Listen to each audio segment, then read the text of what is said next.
Hey there, everybody. Thank you so much for tuning into this episode of the Common Tongue Podcasts. We're continuing with our aquatic series, and we're talking to Mr. Devlin Nipper. He's the esports manager over at Aquatik Esports, and I feel like he has some really interesting insights into, into the esports space. I'll let him talk about it, but we talk about some really, really interesting things that happen in the world of esports. I also say that comes to mind a lot. I don't know why. So you can make fun of me for that later if you want, if you're into that. But I really enjoyed it. So hopefully you enjoy it as well. So I'm just gonna stop rambling and let's jump into the episode, shall we?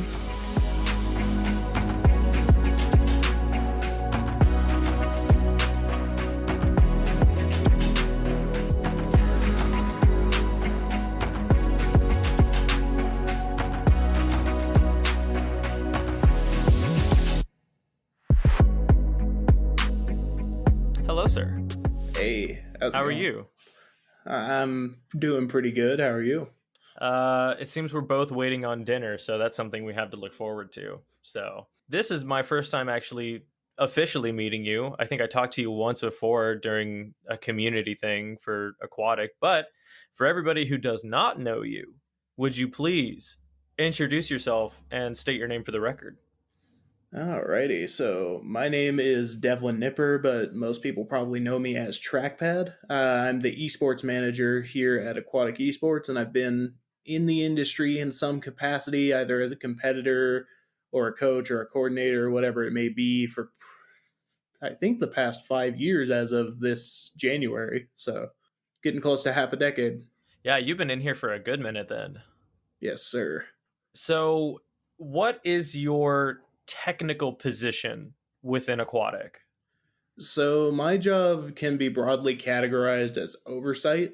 It's my job to make sure that all of the different esports programs that we've got here in Aquatic, everything from Apex Legends all the way to Valorant, is running smoothly, that the teams are there and competing, and that we're getting good representation and everyone is doing what they need to be doing at any given time.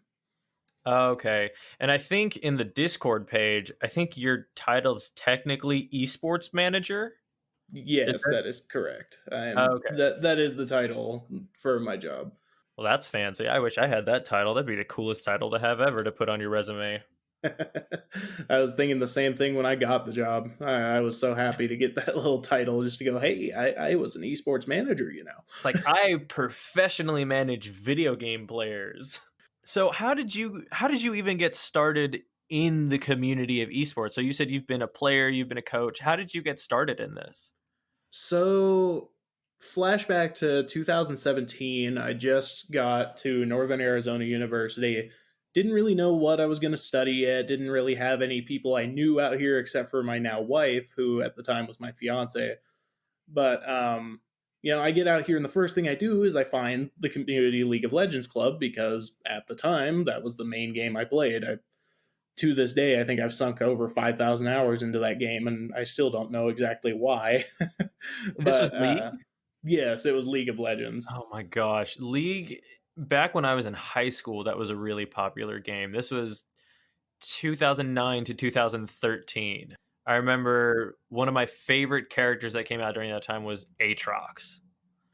It's funny you bring up Aatrox because as far as like reworks and stuff go, his rework was one that was really, really anticipated in the League community. But with how different that rework ended up being to what his original kit was, it's basically like a brand new champion. So you could argue that Aatrox is, I guess, the only champion that's been formally removed from the game and brought back in a completely different format. Oh, that I remember when he came out, everybody was so excited to play that. I was always simple. I was a weird person. I did Kale AD carry. Good old days. Oh, dude, Kale was the best. Her ult when you got it up there enough was oh, it was beautiful. There's nothing better than a Kale ult. And not the let me be clear here. We're not talking about the leafy green Kale. That's not it's spelled Kayle. So Yes, the Divine Inquisitor or whatever her nickname is. I don't remember exactly. what her old nickname was, but I know it changed when they reworked her a couple of years ago. Oh, good old Kale. And then I think my little brother, he liked also playing Cho'Gath. He was a big Cho'Gath main too. So who did you main back in college? So ever since I started playing League, and I started playing League in 2015 when I was a senior in high school, Mhm. but I've been an Urgot main ever since. All the way back to before the rework when he still had that really weird kit where it was all about landing. I think it was your E, you landed that, you turned on your W, and you just spammed your Q key until your keyboard broke, and Yeah. somehow you killed someone. See, and it's always funny too because I guarantee you there are going to be people listening either from my community or just people who are just randomly tuning into this who have absolutely no idea the lingo that we're going to be talking about. Oh, I don't doubt it. But as far as games and the floor, so to speak, to get into the game and say that you're familiar with it, I think League is one of those ones that has a pretty high floor, so to speak. Yeah, I think I can agree to that. So you were was there a competitive team in Arizona that you were playing with? Um, when I first got to NAU, there wasn't a competitive team, so to speak, that I could join because I just didn't have the skill. I just wanted to be involved in the community because I've always loved video games all the way back to when I was really, really little. But over time, that slowly morphed into me getting a lot better at the game, and that led to my first formal job in the industry as a coach for Connected Camps and NASEF, the North American Scholastic Esports Federation. It's a mouthful. I But didn't even know that existed. Let's be real here. yeah, so NASEF is a really cool thing because it is basically the top esports league for the high school level. And I was coaching League of Legends and doing team management for Overwatch as well. So I was working year round. But League was where I really got to shine because that's where my skill set was most well set. And that's where I had the most mechanical knowledge to help teach these younger players how to improve and where to go. You know, I'm going to be 100% honest. I never got into Overwatch. I know people who play that game religiously. Some famous examples that I know are the Game Grumps on YouTube. Aaron and his wife, they play a lot of Overwatch. I had a few coworkers that I worked with. They played ridiculous amounts of Overwatch. I think one of my friends, she was a Zenyatta main.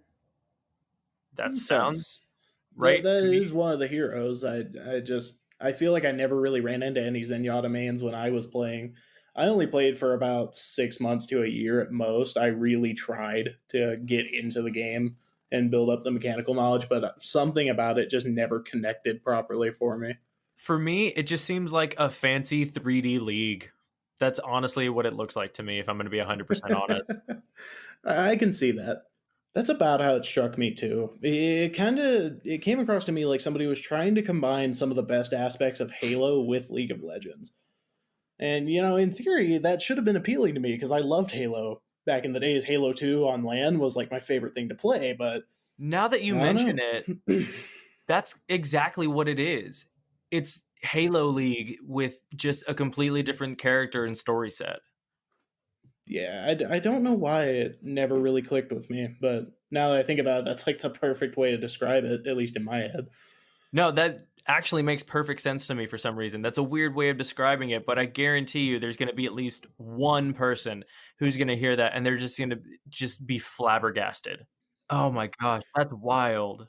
Anyway, to backtrack just a little bit, what was the very first video game you remember playing, and what was the first video game that you got just addicted to? Just you loved the entire franchise no matter what now.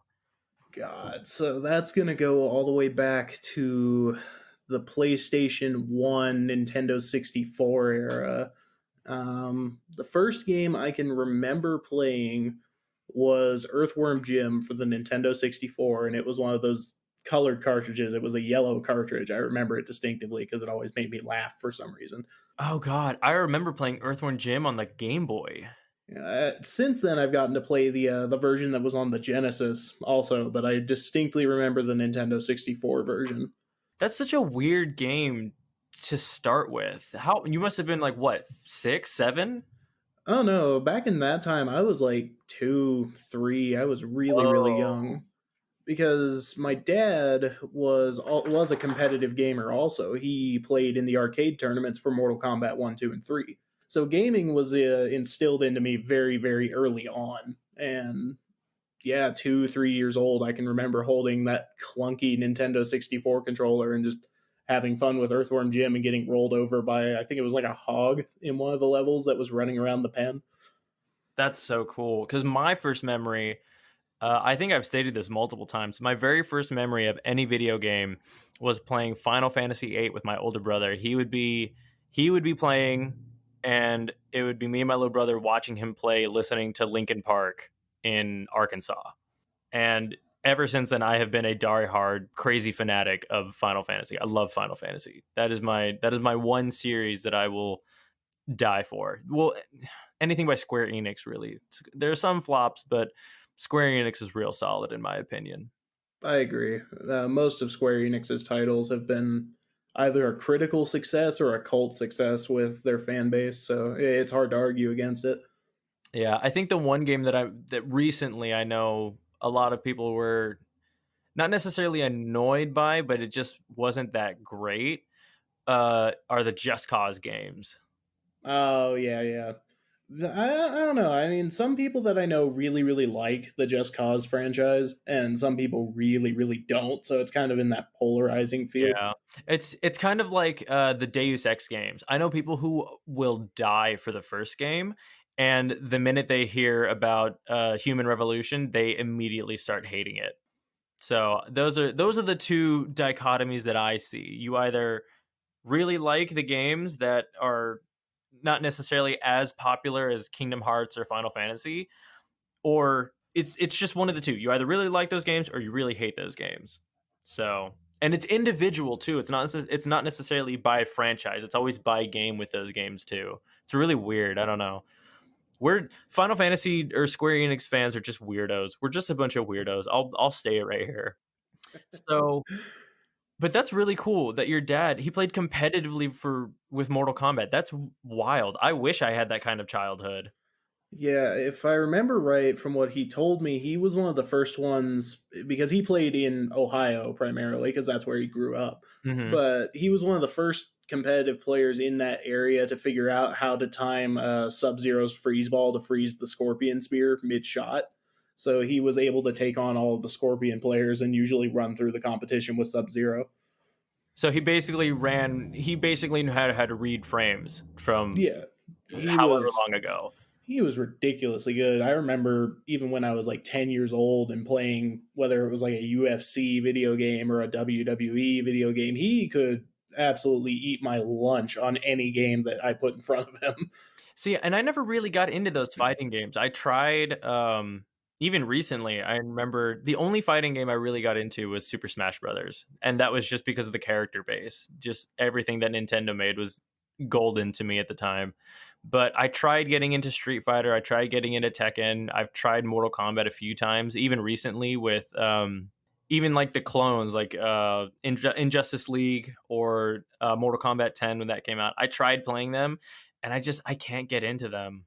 Yeah, I get that side of it. I like the Mortal Kombat style games and the fighting simulator games, but the one that really got me was the J Stars series, the Shonen Jump J Stars and Oh Jump Force. yeah. Mhm. Yeah, because kind of like you with Smash, it was the character pool that drew me in because since 2004, I've been really, really into One Piece. And when I saw that I could play as Luffy in a fighting game, I was in. Like, you didn't have to tell me anything else. That's true. If I'm not gonna lie, I would have been more into that game if you would have given me characters like Alan Walker from D Gray Man. Yeah, I get what you mean. It's just I wish that there was a wider pool to choose from rather than just, the A-list anime and manga titles. Yeah, the Goku, Naruto, Luffy type list. Yeah, If the, or Ichigo from Bleach. Yeah, and I mean, Jump Force kind of started to do that a little bit. It expanded that mark of playable characters, but it still doesn't have quite as wide of a selection as I'd like it to. And I don't know. Thinking about it now, it might just be a problem with licensing or getting the rights to use the characters because there's a lot of different publishers who hold the rights to those characters, I imagine. Yeah, my understanding is it largely boiled down to licensing issues, and it feels like that's what plagues most of these crossover type games or franchise type games is licensing, whether it be licensing for the music they use or for the character likenesses or things like that. Yeah, no, and I don't know. That's why I always get really weirded out by these, I guess these crossover games because it's two franchises that I really don't like. Capcom versus Marvel, or what was it? Was that it? Capcom versus Yeah, Marvel? Marvel versus Capcom. Yeah, that just seems like a weird mix to me that I just don't think should happen. I don't know. I I don't know. might get flack for that, but There are some crossovers that really work. Like I can see the appeal of Marvel versus Capcom just because, it's hilarious to run around punching every Capcom fighter you can think of as the Hulk, okay, that's fair. I will give you that. beyond that, it's like a thematic disconnect. You're like, okay, how does that work? I could see like if Marvel versus DC happened, that would Yeah, make sense to me. But Mortal Kombat versus DC Universe a few years ago didn't make any sense to me. yeah, and it's just I don't know. There's just something that's always just turned me off from those fighting games. I've never been able to really pick one up other than Smash Brothers. So I don't know. It's a weird thing. So so in college, your first job was as a coach. You said you were coaching? What game were you coaching?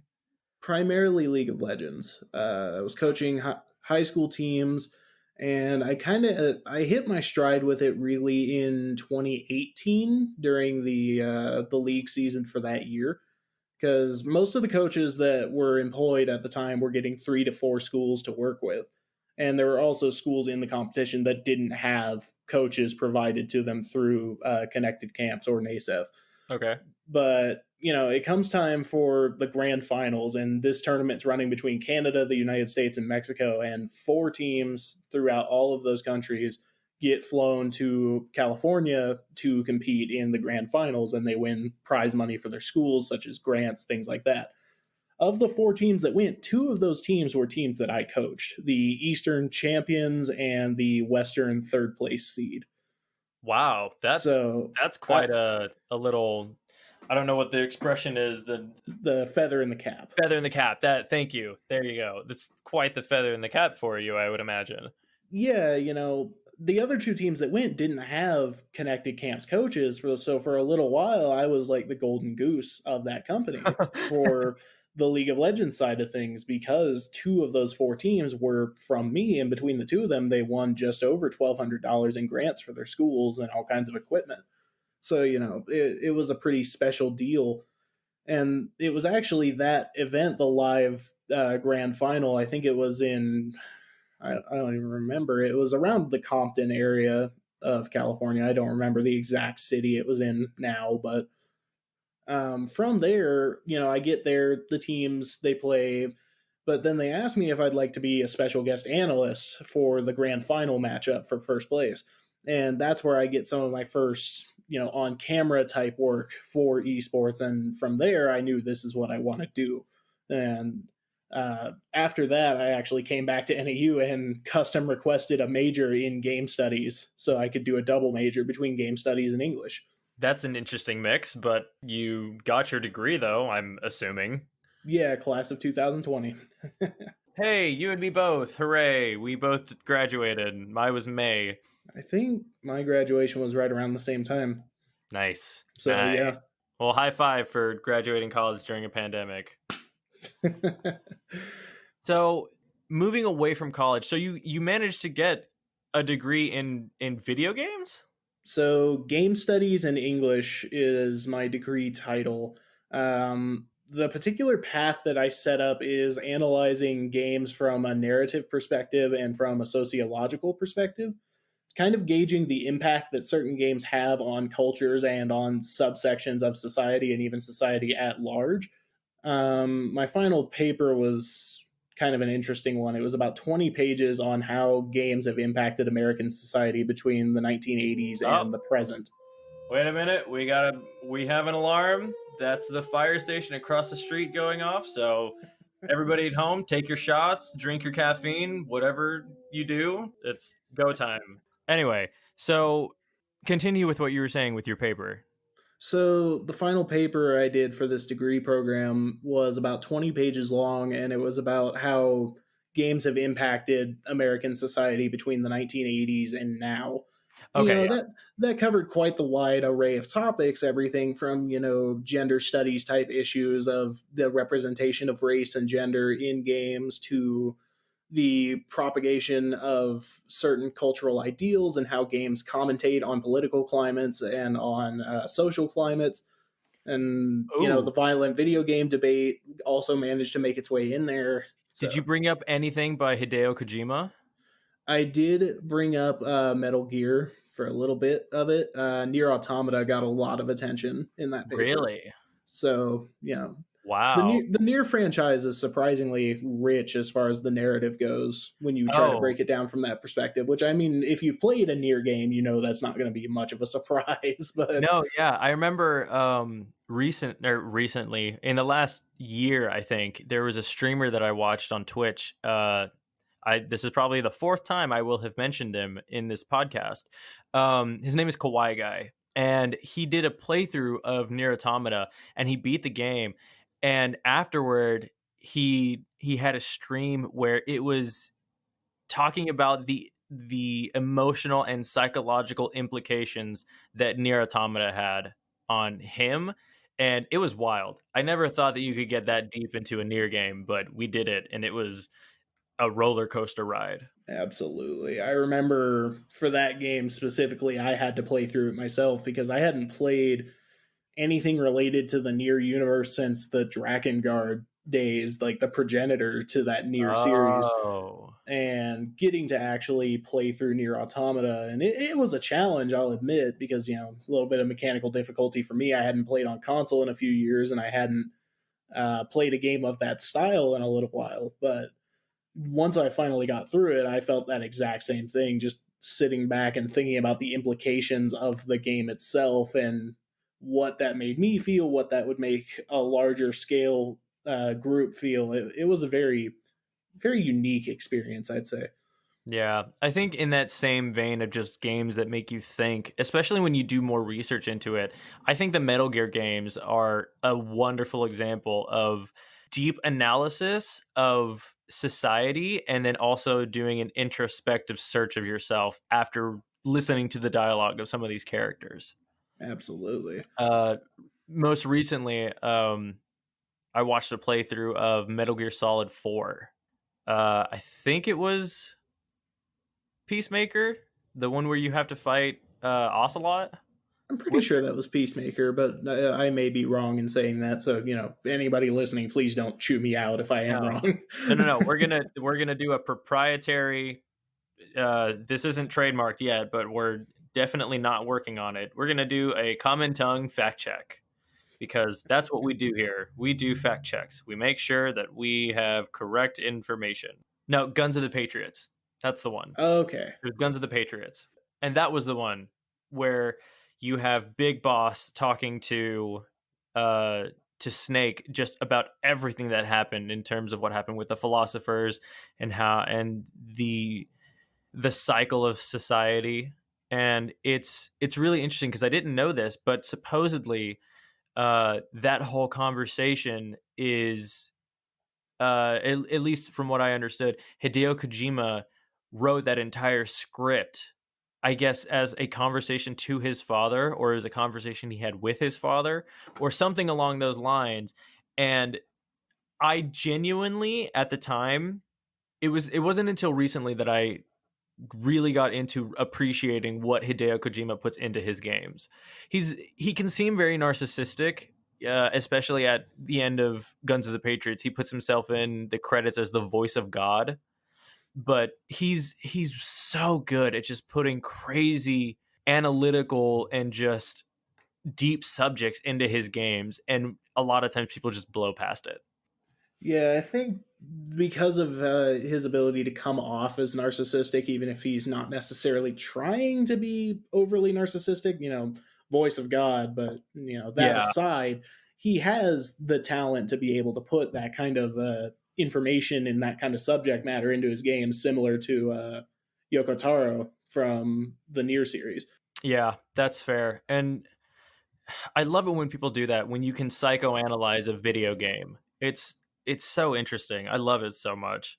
With that paper, was there anything really interesting that you found that particularly struck a chord with you Um, just as you were doing that research? as lame as it's going to sound, not really. A lot of the things that I was able to verify with the research I was doing were things that I expected to be the case, because I've always been a believer in video games, not just as an experiential medium, but as an experiential art form. So, I looked at it the same way I'd expect art to impact people, or architecture, or literature. I'm expecting these kinds of responses to these things when I'm looking at it, because that's just the mindset I have about it. And the stuff I found pretty much backed that up. So I wasn't Okay. terribly surprised. You're like, I already knew this stuff. Come on. So, going away from college, what was your first profession out of college? Oh, there's another siren. Another drinky poo for Another anybody drinky doing drink. those. Yeah. Let's see how much caffeine we can get on these people. Yeah, um, so what was your first professional, I guess, I mean, that really doesn't make sense because your first professional encounter with esports was as a coach. But I guess out of college, being a graduate and having a degree now, what was the first thing that you tried doing? so funny enough, Aquatik Esports was the first job I applied to after getting out of college. Okay. Um, right around that time was kind of a busy time because I was getting married in July. I graduated in May. So I had a lot to stop and think about and prep for. And working, your typical 9 to 5 wasn't something I was going to have time to do, at least between May and August. And then late July, just after I got married, and for reference, I got married on July 18th. So it was around July 20th, I want to say. I got a message back from Andrew Boulay, the owner of Aquatik Esports, and he wanted to set up an interview. And from there, everything just rolled forward. And by early August, I was on board with Aquatik, and I've been here ever since. That's pretty cool. I mean, technically, we could just end the podcast there and we would have a done and done podcast. Uh, but so, with working with Aquatic, let me phrase this in a way that is cohesive and coherent. What was one thing that you saw that you had an expectation of in the esports community that you felt was a little different at Aquatic? So when I came to Aquatic, my previous experience in other esports organizations and things like that was that typically it relies on the same pool of talent, just kind of getting bounced around all these different organizations. And what drew me to Aquatic was when I was told, the main early on goal is to give all these people who don't have that existing standing a chance to get that standing, to give them an opportunity to really break into esports. So to me, it's a new opportunity. It's a chance to work with new talent early on. I'm definitely interested. And I was a little skeptical at first about just how serious that was. And then, I get here, and every player on every team isn't your typical name brand, well known esports player. These are all new talents that are hungry for a chance and looking for their opportunity. And getting to work with some of these people hands on, I was really impressed that Aquatic was true to their word in that, in giving these players a chance. You hear a title like esports for everyone or gaming for everyone. If you're a little skeptical or cynical, then you're prone to kind of brush that off. But getting to see how that plays out was really a special thing. That's really cool. I didn't know that that was something that Aquatic was into. Yeah, I remember my phone interview with Andrew. It was probably about 15 minutes long. And I think one of the first things he asked me was, what brings you here? What do you see about Aquatic that's different than another organization?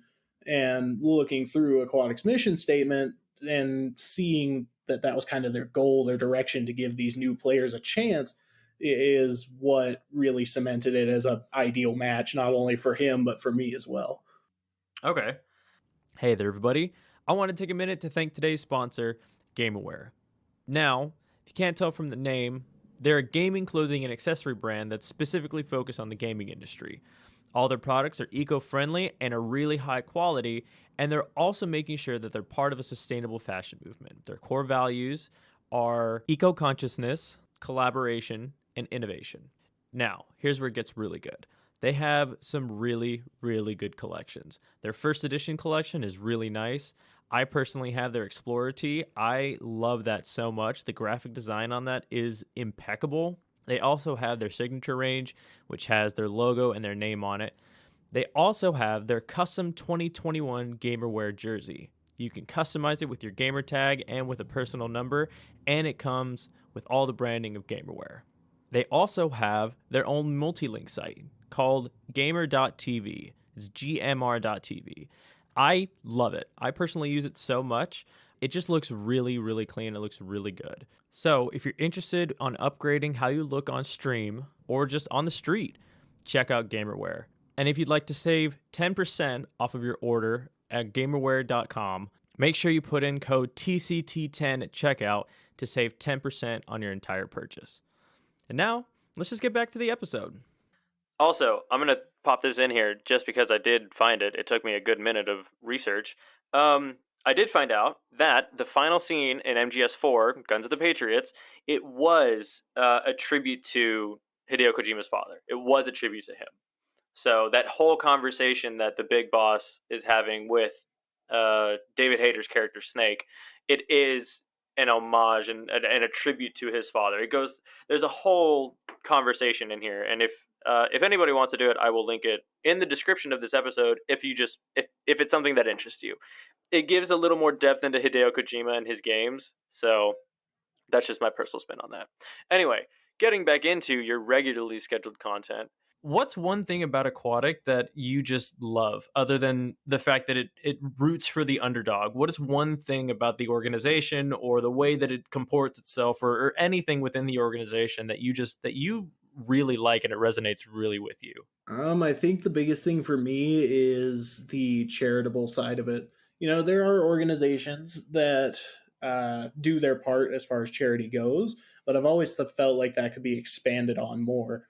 Mm-hmm. And with some of the recent partnerships that Aquatic's been pulling together, like with the Special Olympics through 2021 into the 2022 games in June, things like that really excite me. Getting to see groups that may in some way be challenged in a social space or disenfranchised in some way, getting the support from an organization, from a group of people. And this is probably going to sound cliche, but gamers do have a stereotype surrounding them that kind of subverts your expectation of what they should be like. And getting to see that expectation, that subversion gets subverted for the reality of the fact that we can make an impact on these different social groups and these different groups of people, and helping them to fulfill their goals as well as fulfilling our own, it's something that I can really resonate with and something that I respect immensely within the organization. No, and I remember I got a minor in communications when I was in college, and I remember one of the classes I took was on public relations, and I remember we did a case study on. I want to say it was Microsoft. Microsoft themselves developed a modular keyboard for people with disabilities who weren't able to use conventional controllers. And it was really impressive to see how much technology and how much effort and thought went um, into just this one controller for somebody who doesn't have normal means and normal methods of playing video games. And it's stuff like that where it really does show that there is a specific, or not even specific, but a side to the gaming community that a lot of people don't see. I agree. And over time, and I firmly believe since probably 2010, we've been in the midst of what you would call like a social reformation, so to speak. This changing of social values and seeing things in a different light from the standpoint of society and how they view major issues. But on the gaming side of it, you're starting to see more impact made on different social groups and environmental groups. I can think of Riot's recent efforts toward the environment down near the Great Barrier Reef. And by recent, I mean probably 2014, 2013, somewhere in that ballpark. I could be completely off with the year, but I do remember relatively vividly the efforts they made and the contributions they were able to make, and as well as their contributions toward saving manatees in the planet as a whole. And then you also see these social penetrations where now the gaming community is helping on social sides. There's been a group called queens.gg that's really caught my interest as of late because it is helping to bolster female representation in the gaming community. And between that and the other impacts that they make and the other impacts that other organizations are making, I really feel like the gaming world is going to start being seen for that other side that you mentioned that hasn't really been expected or pontificated on that much, but is now getting a chance to really shine in a modern context. Yeah, and that's something that I feel is really interesting too, is just all of the social issues that you wouldn't expect to come out of video games. There are a lot of topics that a lot of people are having nowadays that revolve around video games that aren't just, are video games violent now? Like, do video games make people violent? It's a lot more in depth now, and I really like that. I really enjoy the conversations that I see along with video games and the culture behind either making a career from video games, whether it's in esports, whether it's in using or video games in different media forms, whether it's on YouTube or Twitch or Mixer when it was alive. It's really interesting, especially the new, I guess, stereotypes and stigmas that are coming with the evolving of the entire gaming community. Also, it was 2015. Riot Games Okay. to contribute to an artificial reef in Australia. Okay, so I was close. Yeah, that's I didn't know about that. That's actually really cool that they would do that. Yeah, I remember seeing that, and this is right when I started playing League, if it was 2015. But I remember seeing the news articles related to that, and I thought that was just so cool that a game company was doing something like that. And now you're seeing not only game companies, but player organizations doing that as well. And there's only an uphill trajectory from here as far as that goes. Yeah, and even when you look at Let's Players or streamers, there are a lot of them that are committed to charity work. Just a few examples that pop off the top of my head that are big ones are Jacksepticeye. You think about Markiplier's done a few of them. Even small time, not even small time, but just like streamers who aren't necessarily that popular, they do regular charity work. And that's just really cool. I wish I could do that. I wish I had the money to do that. So it's it's interesting to see that stereotypes are evolving away from what they normally are into new ones. It's just weird. It's just really weird. I agree. And we're also seeing this kind of interesting surge in investing in the future of the gaming community.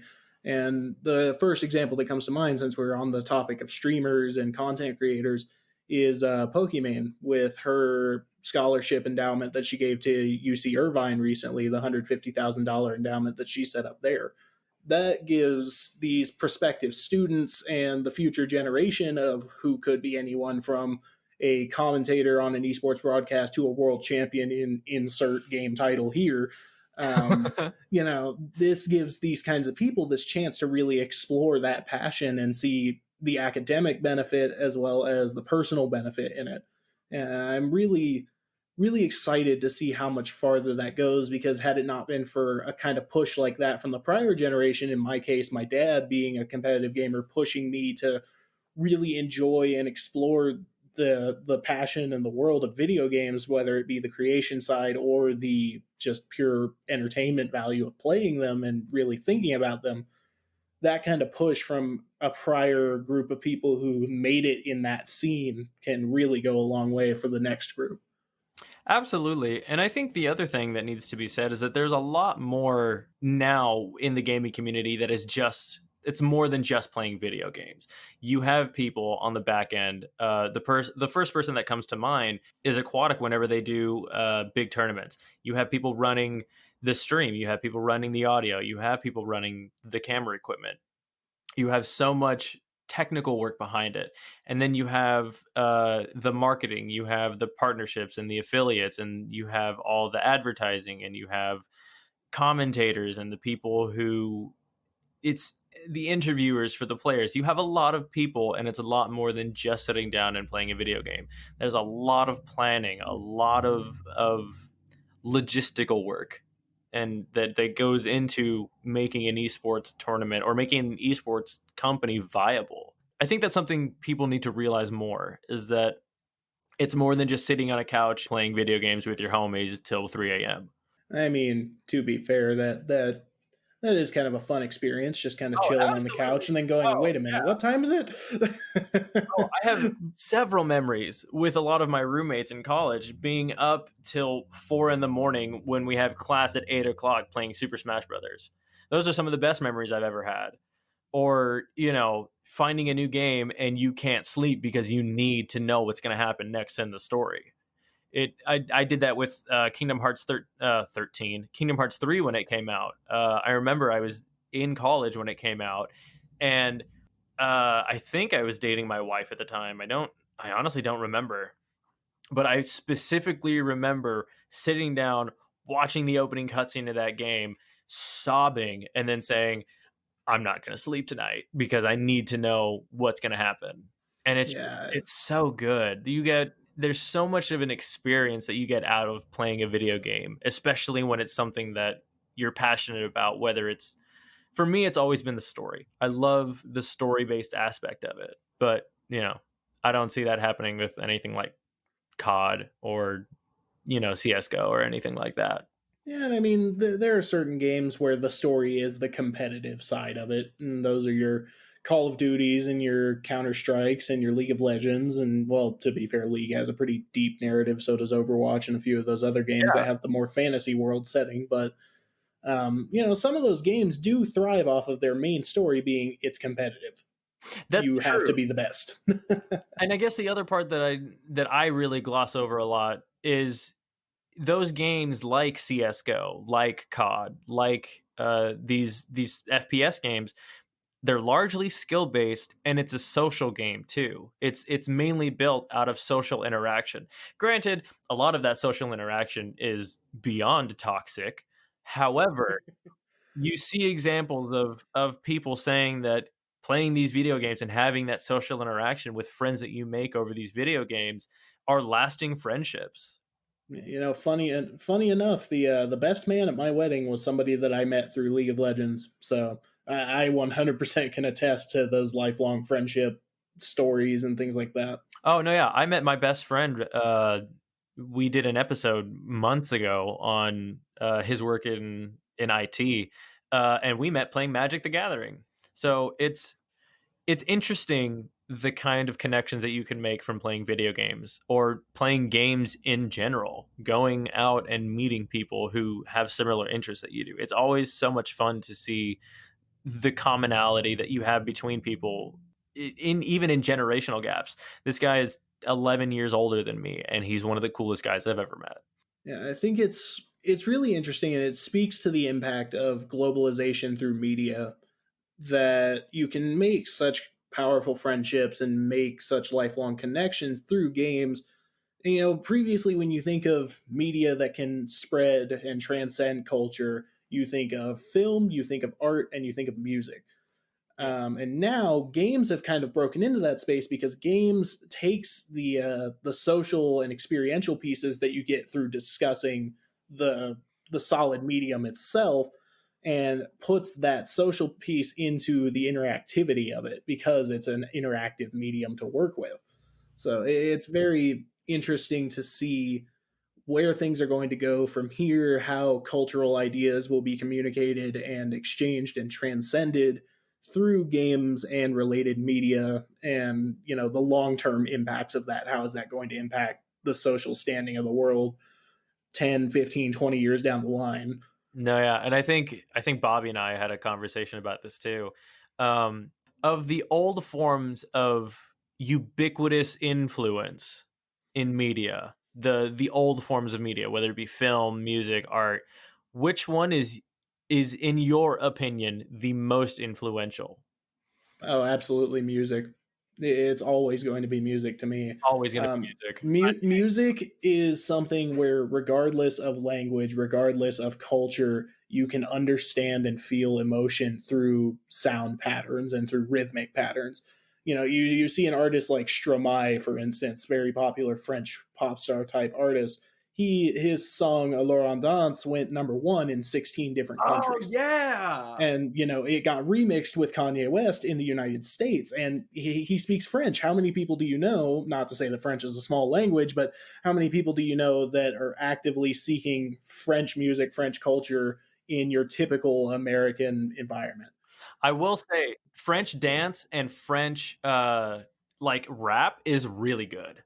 Absolutely. I Absolutely. mean, I've got a special penchant for Japanese EDM and city funk and Japanese retro funk, things like that.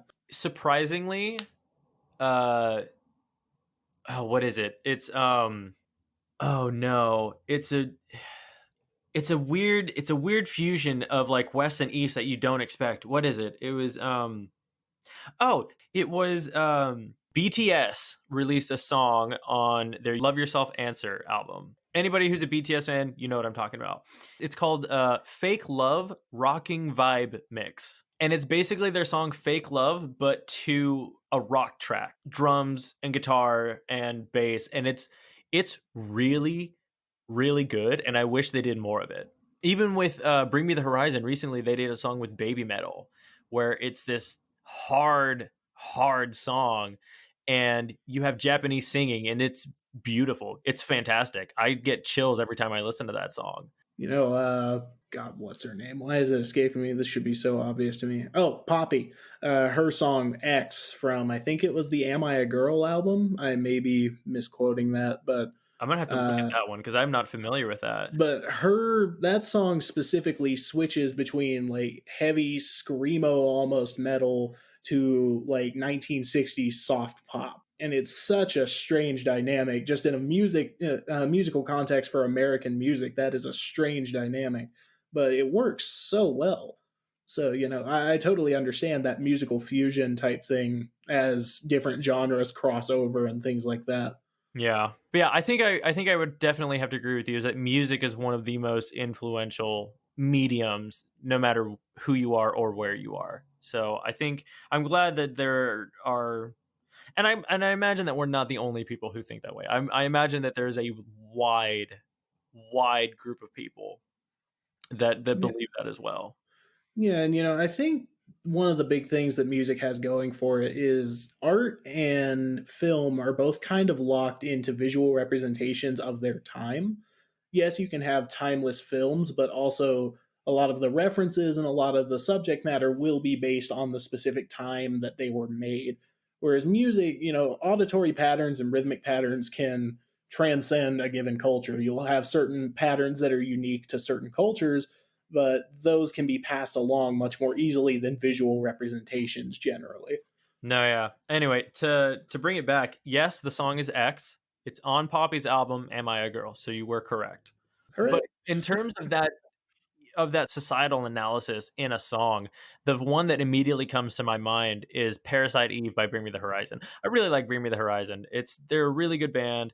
My wife and I originally met because we talked for about an hour talking about Bring Me the Horizon. I love Bring Me the Horizon. But so their song Parasite Eve came out almost immediately after the pandemic hit. And a lot of it has to deal with living in a pandemic, I feel like. That's the interpretation that I got out of it. And it's so interesting that people will look at this at that genre of music, specifically that hardcore rock music. I mean, heck, what genre even is Bring Me the Horizon? I don't think they're I, metalcore. I, hmm, it's hard to say. I'm not as familiar with Bring Me the Horizon as I am with some other metal acts. But anyway, back to what Anyway, you were the saying. point is that it is metalcore. So it's metalcore, alternative metal, pop rock. that kind of genre. It's interesting the kind of subjects that get mixed into the music and get mixed into the lyrics because you it takes a specific type of person to be willing to look in past the noise that a lot of people think it is. And that's what I really love about bands like that is that there's a lot of meaning behind the lyrics, especially in those harder, even depressing songs. There's a lot of feeling behind the lyrics that were written, and I really appreciate that, especially in the last year or so with everything that's been going on. Music has been so much more of an influence on me, I feel like. Absolutely. On the note of music with a lot of meaning beyond the noise, are you familiar with Dream Theater's song Octavarium? I am familiar with Dream Theater. I am not familiar with that particular song. I would highly recommend it. It's basically a song of 8 different parts, hence the octavarium side of it. Okay, yeah. But every part has its own unique meaning and its own kind of unique sound. So it's almost like listening to a metal, symphonic metal symphony. Kind of redundant, but it makes sense. Interesting little factoid that I learned recently about Doom Eternal is that when they were building that soundtrack, they actually got a metal choir together.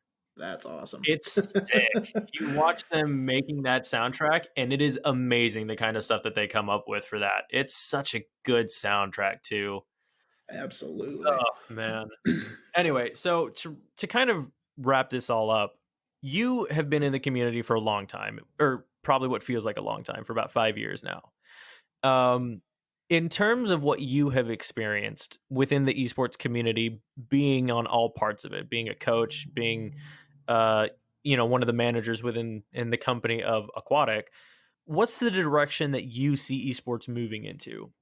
And you can take that in any way, whether it be the gameplay of it, the advertising, and the way that it's monetized. What's one direction that you see esports veering towards? So I've always had this kind of grandiose vision that esports and gaming is going to become what I call a transcendent global medium.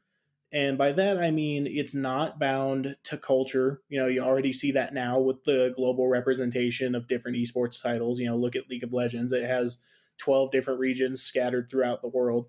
I feel like it's approaching this point where it's going to become a globally involved type of media and type of experience where you're going to see new representation levels for all these different groups that are coming into it. You're going to see new social causes coming to light as far as like the benefit you can give to a social cause from the esports side of things. And I think we're going to see a new kind of almost like a if you think about like the tech boom in the 1960s and the 1970s, just the explosion of technology that came from that, I feel like there's going to be almost an applied technological boom for esports in that sense in the coming years as competitive equipment becomes more essential and as the sports like involvement of it becomes more essential. The globalization of the experience and of the competitive side of it to make it more so like a sports experience. You see soccer fans crowding stadiums all throughout Europe to see 2 teams play. You see American football fans crowding any given stadium the second they hear Super Bowl is the game that's going to be in there. I feel like we've already kind of hit that point with esports in some titles, specifically League of Legends, and we're going to keep hitting those points with other titles, and it's eventually going to become an accepted social norm to enjoy and experience that kind of thing in the same way that enjoying or experiencing traditional sports is. Yeah, and the interesting thing about that is that I genuinely feel like Super Smash Brothers is kind of like that, but on a much smaller scale. Just because you have so many people from a lot of different cultures, as far as I am aware, where you get together and you have tournaments and you have rankings and you have people who are genuinely excited to see these players. And they know these players by name and they know their tactics and they know who they play and that kind of just I not necessarily fanaticism, but just fanship, the fandom that exists with certain esports players. I really enjoy seeing that because it makes me feel like it's a real thing and not just me watching esports from Twitch in my office.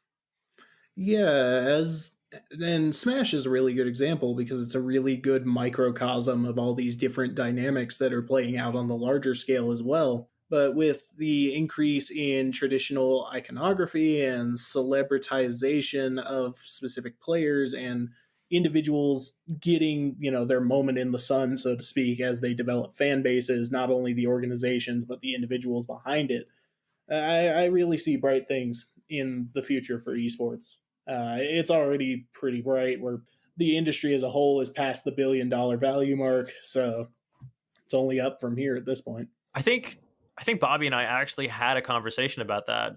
I think he and I more talked about the future in terms of the viewership and is it going to become more like traditional, esports on ESPN kind of deal.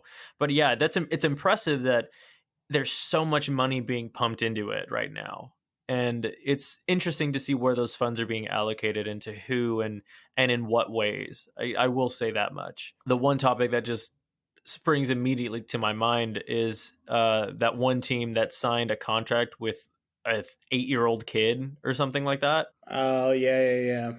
I know what you're talking about. I can't think of the game or the name of the org or anything like that, but I know exactly what you're talking Yeah, about. and I guarantee you, a lot of people know what I'm talking about, and I'll probably link that in the description as well, just so people can understand what we're talking about. But it's just that kind of, I guess, portrayal of the esports community. It seems a little bad at first, but I don't know. That's kind of where I see it going. You have these, especially parents. You have these parents, they raise their kids to be athletes basically. You start them off playing football at a really young age and you tell them, "Oh, you're going to play football in high school and you're going to go to college on a football scholarship." It's weird to put a contract onto a kid that age, but it's not necessarily weird that parents are going to be raising their kids to be esports players. Yeah, and I totally understand that.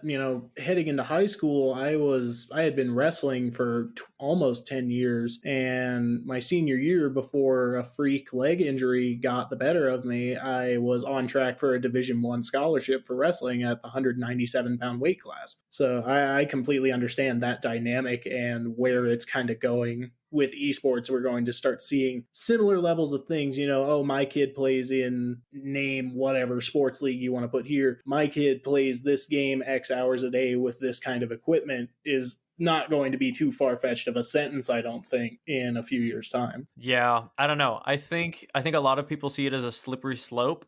I think it's just going to be interesting seeing about where that dynamic evolves from here, especially with seeing youth athletes.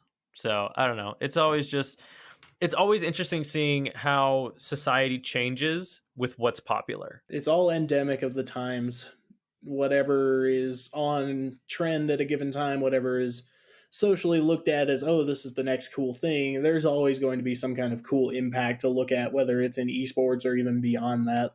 So it'll be interesting to see, 10 years down the line, if we had this conversation again, what games would we be talking about? Now we're talking about League of Legends, Overwatch, CSGO, Call of Duty. Who knows what we'll be talking about 10 years from now? Oh, absolutely. It's funny because not even the games that are multiplayer esports games, just the games that are set for release in the next year, 2 years. I am wildly excited for a lot of games that are coming out. Two or three that specifically come to mind right now. You have Project Athea from Square Enix, God of War Ragnarok coming out, and The Elder Scrolls 6. They're huge companies making these games, and they look so good just from the minute trailer that they give us. So I don't know. I'm really excited to see what happens too. Not even just in terms of esports, but just in the advances that technology will make in terms of just video games. So I don't know. It's really interesting to see. It'll be a bit of a confusing road at times, but it'll be a fun road nonetheless. So anyway, no, thank you for agreeing to do this. I really enjoyed this. And for those of you who think we sound pretentious, it's because we do. Anyway, I enjoyed sounding pretentious with you. If people want to find you, where can they find you? So I keep kind of a low profile, but you can find me on Twitter at It's Aquatic Trackpad. It's capital AQTK Trackpad. You can find me on Instagram at trackpad_aquatic.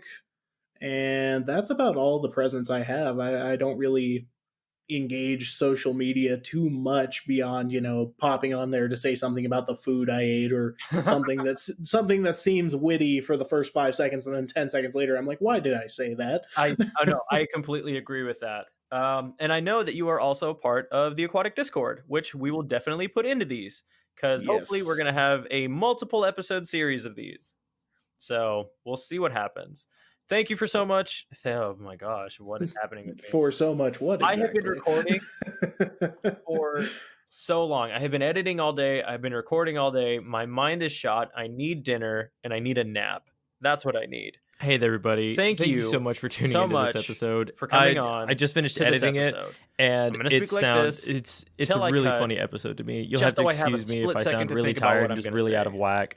But Anyway, I genuinely did have a everybody lot at of home, fun thank you for recording this listening. with Trackpad. So Hopefully you hopefully you enjoyed tune in next week for Devin, his episode Devlin. on our show for nostalgia's Oh sake. my god! So until you did then, better than they we'll catch did you on the my next one. original birth certificate. They thought my name was Delvin.